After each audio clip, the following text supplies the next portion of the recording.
So this doesn't surprise me at all that this is happening because I knew it was going to. I have said it all along that Florida was the test state, and it's coming out. Trump's administration's threat to transgender adult care is growing at a lightning speed. Erin in the Morning is a transgender writer who is actually married to Jesus Christ, a transgender senator. I am blanking on her name. Oh God, I wish I remember her name.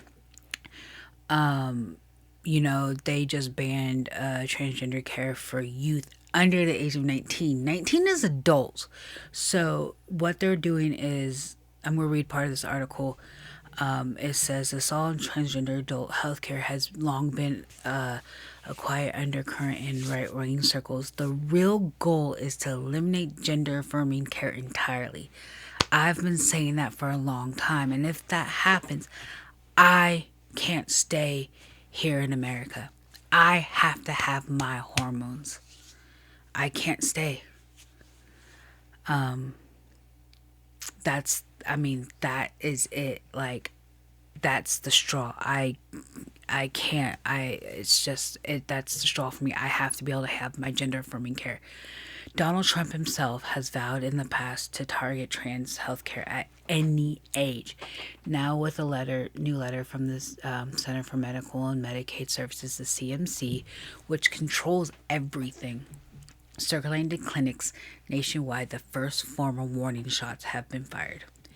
Transgender adults should take notice and prepare. I've already been prepared. I've been rationing my testosterone, so I have a bit of supply, but it's only going to last so long. I meet with my doctor here soon, and I'm going to have to find out what I can do, because with it being a scheduled drug, I know I can't just buy.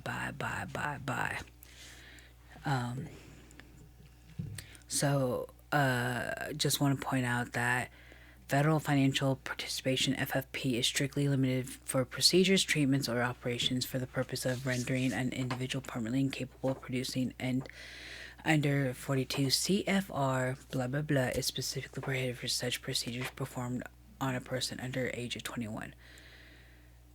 But gender affirming care for adults rarely meets that definition. Many transgender men and women retain the ability to have children after temporarily stopping hormones therapy, and fertility counseling is routinely offered. After For trans men, after stopping testosterone, they can take fertility shots and IVF and get pregnant, called seahorse dads. It's awesome. I never want to be one. I chose to have a hysterectomy and all that removed because when sterilization does occur, it is not the goal of the care. It is an incidental outcome treatment meant to alleviate gender dysphoria. Mine was a complete gender dysphoria. I wanted it gone. Never wanted it in the first place. It was to alleviate my gender dysphoria, and I did it when I had top surgery. Took it all away. It was the happiest 2 weeks of my life. If I could complete everything, I would have. Now the CMS letter is having a similar chilling effect. Planned Parenthood in Arizona has stopped all gender affirming care for adult patients, especially when Planned Parenthood is one of the largest provider of gender affirming care in this country. The warming signs for transgender adults are blaring when Republican legislatures say behind closed doors that their goal is to end gender affirming care for everyone. And when figures like Michael Knowles call for eradication of transgender people at CPAC, this is what it looks like when those words begin turning into action.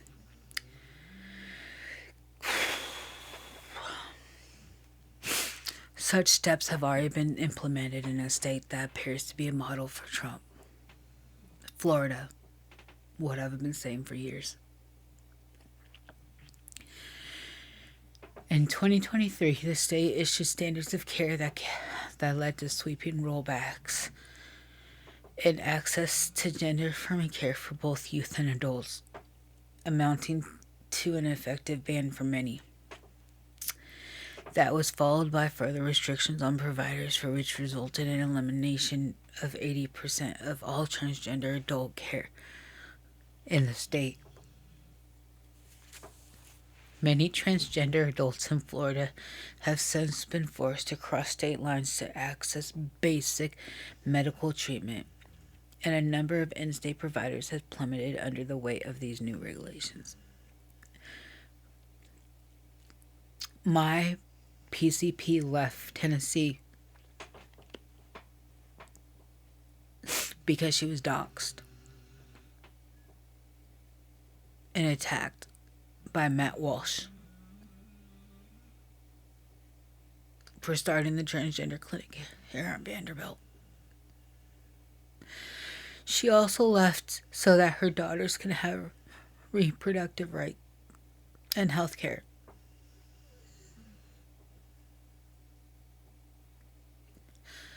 But how much does it suck that my rights to health care is being taken away just to be a human? Because people believe that I shouldn't exist.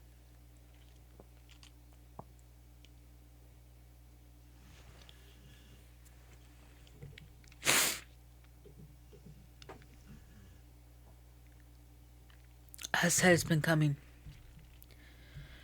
I said Florida was the test date. I'd always said it was. It's always been my life on the line.